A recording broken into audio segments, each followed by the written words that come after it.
On va continuer notre cheminement. Pour ceux qui ont vos Bibles, je vous encourage à ouvrir dans Ésaïe chapitre 58, versets 6 à 8. Amen, c'est les versets que nous utilisons pour toute cette étude biblique. Ésaïe chapitre 58, versets 6 à 8. Voici le jeûne auquel je prends plaisir.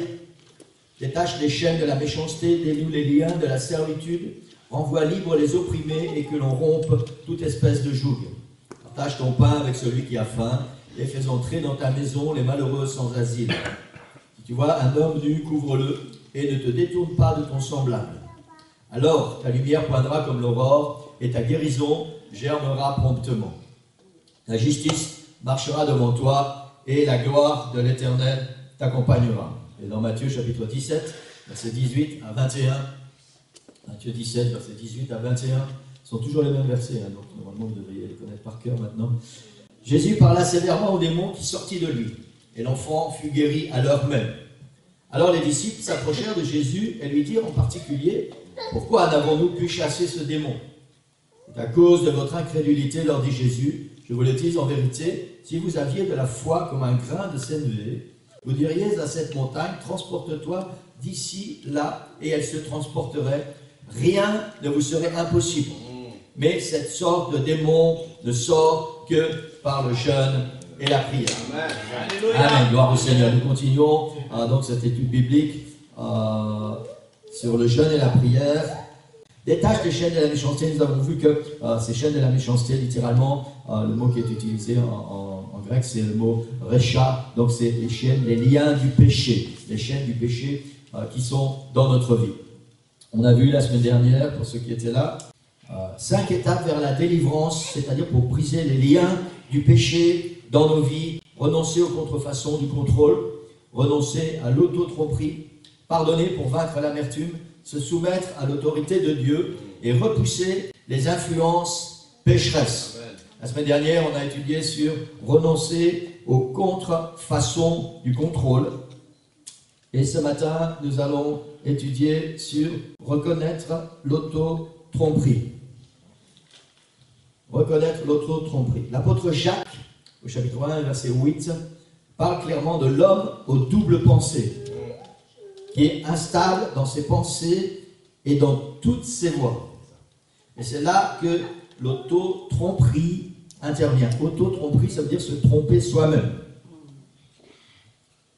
Dans la première étape, nous avons parlé des tromperies extérieures, la semaine dernière, qui interviennent dans nos vies. De la même manière, les tromperies viennent de l'intérieur, de nous-mêmes. Le jeûne des disciples, libère-toi du péché, nous aidera à détecter ces tromperies internes qui nous bloquent spirituellement. Et je vais insister là-dessus, ces tromperies internes qui nous bloquent spirituellement. L'auto-tromperie, c'est-à-dire des choses que nous essayons de nous persuader nous-mêmes qui sont correctes, nous bloquent spirituellement. Ces tromperies internes peuvent être, il y en a d'autres, mais elles peuvent être, entre autres, celles-ci. Dieu ne demande pas un tel niveau de dévotion dans ta vie. Ça, c'est uniquement pour les dirigeants, les prédicateurs et les pasteurs. C'est de l'auto-tromperie. Je suis content de là où je suis spirituellement et je ne vois pas la nécessité d'aller plus loin dans ma marche avec Dieu. De l'auto-tromperie. C'est ce que je suis, mon père, ma mère, mes frères, mes sœurs étaient comme ça aussi et je ne peux rien y changer. C'est toujours de l'auto-tromperie. Les temps ont changé et il n'y a plus besoin de pousser dans le jeûne et la prière. Nous vivons sur l'ère de la grâce, sous l'ère de la grâce, et cela suffit. Nous sommes toujours dans l'auto-tromperie. Nous nous trompons nous-mêmes, et ce, de différentes manières. Il y en a d'autres, et je pense que si nous sommes sincères avec nous-mêmes, nous allons en découvrir. Amen. Gloire au Seigneur. L'apôtre Jacques, dans Jacques chapitre 1, verset 22, il dit « Mettez en pratique la parole et ne vous bornez pas ou ne vous contentez pas de l'écouter en vous trompant vous-même par de faux raisonnements. » C'est ce qui se passe malheureusement trop souvent dans les églises, pas seulement dans notre église, dans les églises, c'est que nous écoutons la parole du Seigneur, nous entendons la parole du Seigneur, mais dans les domaines qui nous dérangent un peu, nous essayons de nous convaincre nous-mêmes, on appelle ça l'auto-tromperie, que ce n'est pas vraiment nécessaire. Nous connaissons le contenu et l'enseignement de la Bible, mais nous avons notre propre conception sur la façon de la mettre en pratique. Nous sommes toujours dans ce domaine, libère-toi des liens du péché. Et le fait de nous tromper nous-mêmes est un péché. C'est une chaîne. Amen.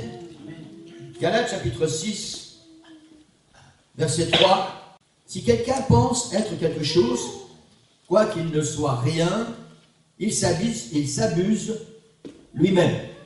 On parle maintenant des chrétiens qui pensent être arrivés à une certaine intelligence spirituelle, à une certaine connaissance spirituelle, qui pensent savoir des choses.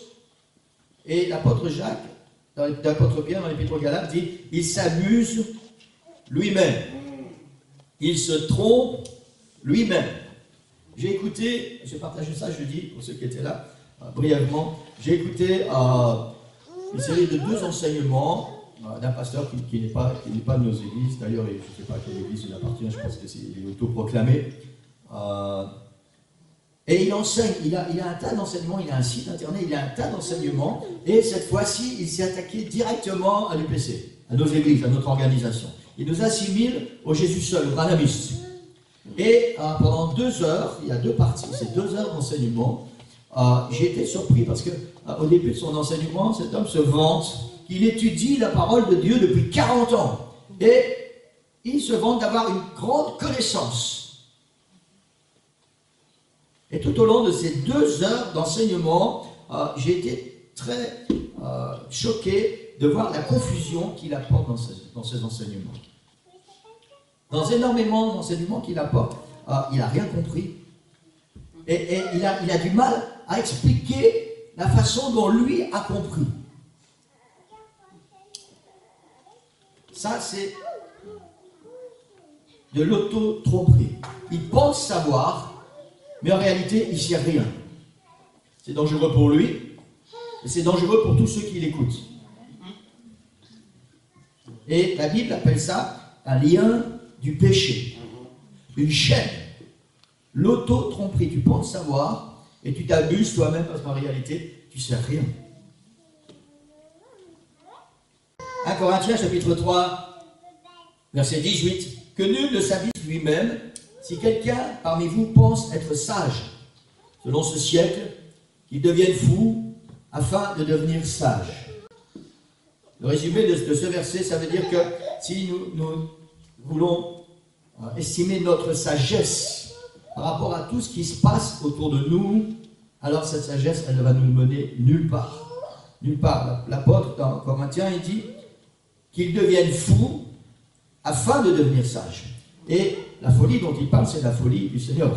C'est la folie spirituelle. C'est la folie chrétienne. Ce que les gens appellent une folie, ce que la Bible enseigne aussi, la prédication de la croix, c'est une folie afin de devenir sage, afin d'acquérir une connaissance, une vraie connaissance spirituelle.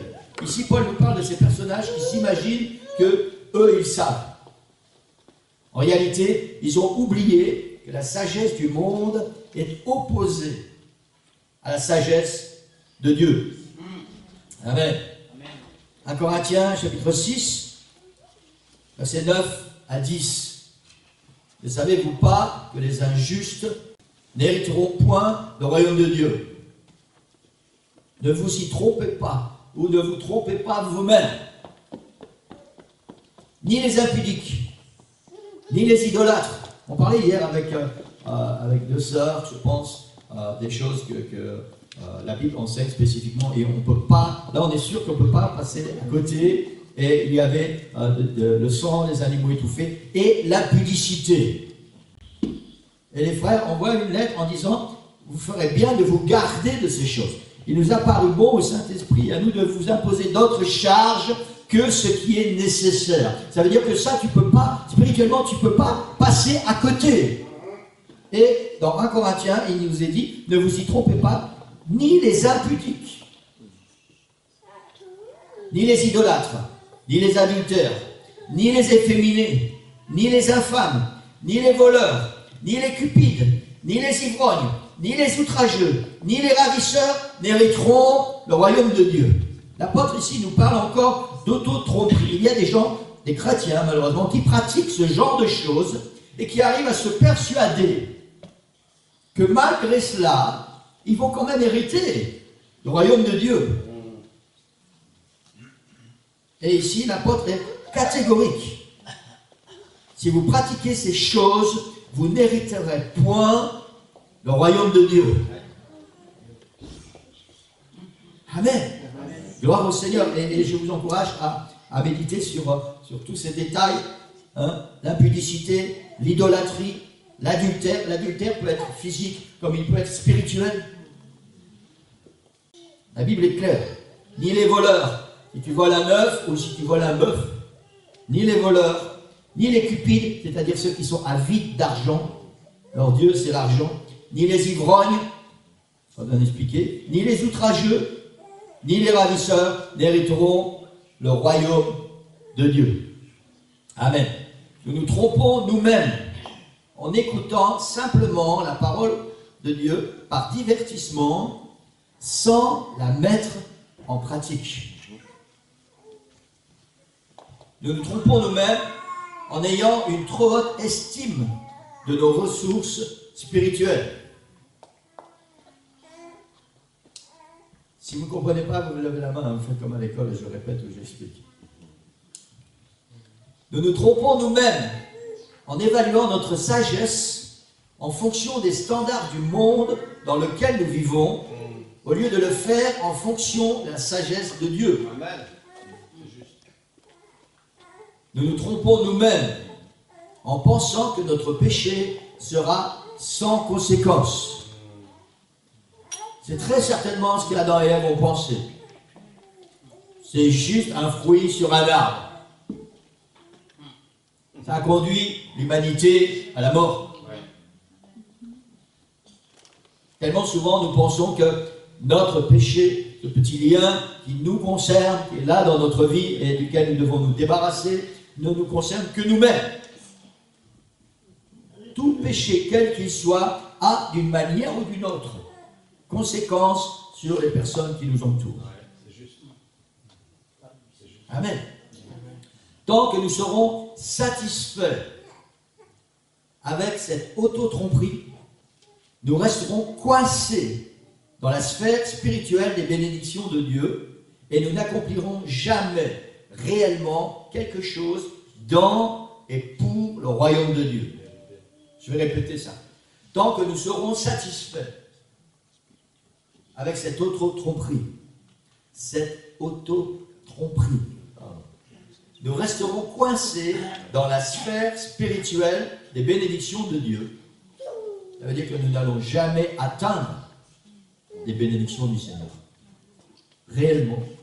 Et nous n'accomplirons jamais non plus réellement quelque chose dans et pour le royaume de Dieu. Parce qu'il y a ces péchés qui sont dans nos vies et l'auto-tromperie est un péché. Parce que nous ne permettons pas au Seigneur de faire son travail dans nos cœurs et de nous révéler que nous nous trompons nous-mêmes et dire Seigneur, révèle-nous la vérité pour que nous puissions changer. Donc l'auto-tromperie est un péché. Et c'est le but de cette étude sur le jeûne et la prière. Nous devons nous libérer de ce péché. Et nous devons nous libérer de l'auto-tromperie. Amen. Plus nous nous trompons nous-mêmes, plus nous nous perdons nous-mêmes. Être honnête avec Dieu et avec nous-mêmes permettra à la vérité de la parole de Dieu de nous délivrer de cette tromperie. Amen.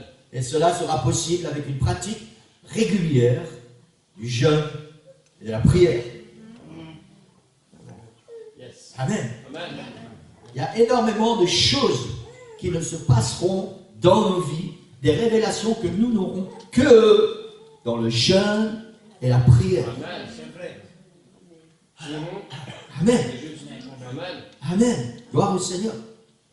La troisième étape, j'ai encore un peu de temps. Pas assez 30 minutes pour une étude biblique. La troisième étape, c'est pardonner pour vaincre l'amertume. Je ne vais pas encore une fois vous rendre mon témoignage ce matin, mais pour ceux qui sont membres de l'Église depuis un certain temps, vous savez comment j'ai dû vivre ça. Tant que tu ne pardonnes pas, le roi David parle de ça. Et il dit, mes os se consumaient à l'intérieur. Et le fait de ne pas pardonner produit cela. Fait que nous allons nous détruire de l'intérieur. Pardonner pour vaincre l'amertume. La troisième étape, pour briser les chaînes de la méchanceté, à travers le jeûne et la prière, donc les chaînes du péché, a lieu lorsque nous sommes prêts à pardonner à quelqu'un pour vaincre l'amertume et à être à nouveau libre.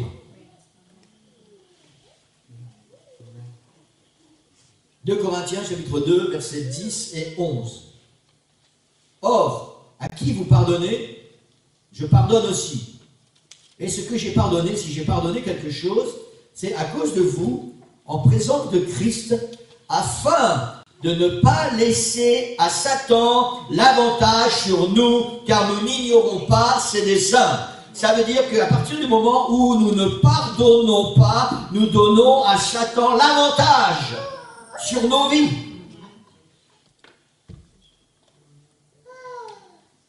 Amen. Certains pensent, et il faut que vous ouvriez un petit peu votre intelligence, certains pensent que jeûner pour une délivrance spirituelle nécessite également d'autres grandes choses, comme organiser des croisades, des conférences ou toutes sortes d'autres événements. Je m'explique. La vérité est que le plus souvent, un grand réveil commence avec une grande recherche intérieure, personnelle. Merci Seigneur pour les croisades, merci Seigneur pour les grandes choses qui se passent, mais il ne se passera rien dans ces endroits s'il n'y a pas auparavant, parmi ceux qui vont participer, une recherche intense, personnelle. Amen. Amen. Il est très probable que ce grand réveil et cette grande puissance spirituelle est toujours endormi dans notre vie à cause d'une offense ou d'une amertume que nous nourrissons depuis des années. La vérité est que le manque de pardon empêche ceux qui nous ont offensés d'être bénis et nous empêche personnellement d'être heureux et de recevoir les bénédictions du Seigneur. Amen. Le pardon est un choix, mais également une exigence de Dieu. Notre tendance naturelle est de chercher la vengeance à cause de ce que nous souffrons.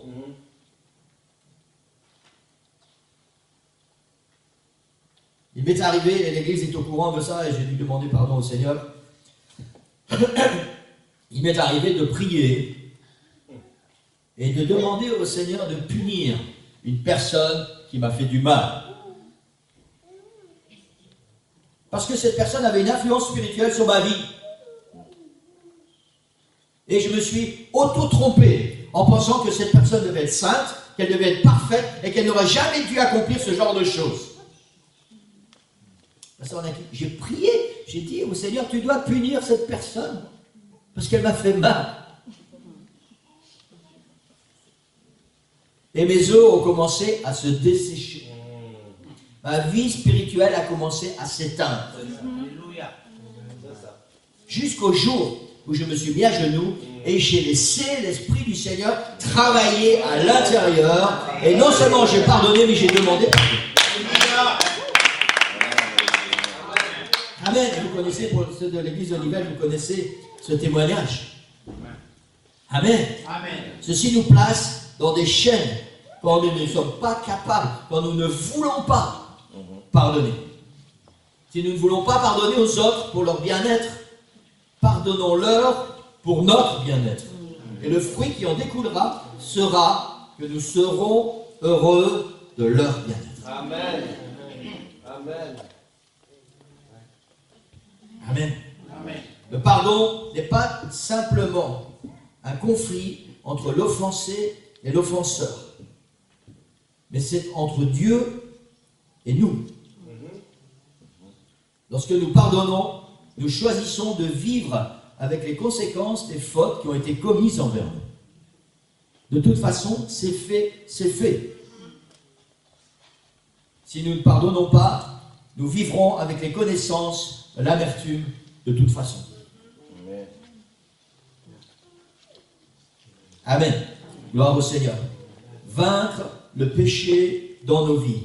Et nous n'arriverons à cela que par le jeûne et la prière. Une pratique assidue du jeûne et de la prière. Amen. Et je voudrais vraiment vous encourager à bien réfléchir à tout ce que nous entendons, à tout ce que nous étudions, et en particulier le pardon. Je pense personnellement que c'est, je vais dire, un des points forts de Satan envers l'Église. Il essaie de mettre la zizanie. Il essaie de faire que nous, enfants de Dieu, qui devrions nous aimer tellement fort les uns les autres à cause de l'amour que Jésus a eu pour chacun de nous, il utilise nos moments de faiblesse, les moments où nous sommes plus faibles, pour que nous fassions des choses qui vont blesser nos frères et sœurs. Parfois consciemment, parfois inconsciemment. Et si nous ne sommes pas disposés à pardonner, d'abord ça veut dire que nous avons une trop haute estime de nous-mêmes. Parce que nous n'avons jamais réalisé, c'est ce qui s'est passé dans ma vie. Quand moi j'ai dû pardonner, d'abord j'ai dit Seigneur, comment ça s'est passé dans ma vie? Est-ce que moi j'ai fait du mal à quelqu'un? Et quand le Seigneur a fait la liste, j'étais effrayé. Et vous savez pas, je n'avais plus d'autre choix que de pardonner. Et j'ai dit Seigneur, tous ces gens maintenant, eux, ils doivent aussi me pardonner. Consciemment ou inconsciemment. Il faut être réaliste, l'Église. C'est une arme que le diable utilise pour détruire l'Église. Il va essayer de détruire le corps de l'intérieur. C'est juste. Et ça, c'est une grande épine dans le corps de Christ, le manque de pardon. Nous allons nous détruire nous-mêmes et nous allons empêcher ceux qui nous ont offensés d'être pardonnés parce que nous retenons ce péché lié. Et nous allons les empêcher d'être pardonnés par le Seigneur et de pouvoir à nouveau s'épanouir dans leur vie spirituelle. Amen. C'est très important, l'Église. Le pardon ne dépend pas de la taille de l'offense. C'est juste une condition de notre cœur. Peu importe si c'est une petite offense ou une grande offense, peu importe la taille de la cicatrice, nous devons impérativement pardonner parce que nous devons continuer à vivre et l'Église doit continuer de vivre et d'avancer. Amen. Amen. Et je voudrais vraiment vous encourager à laisser l'Esprit du Seigneur travailler dans vos cœurs.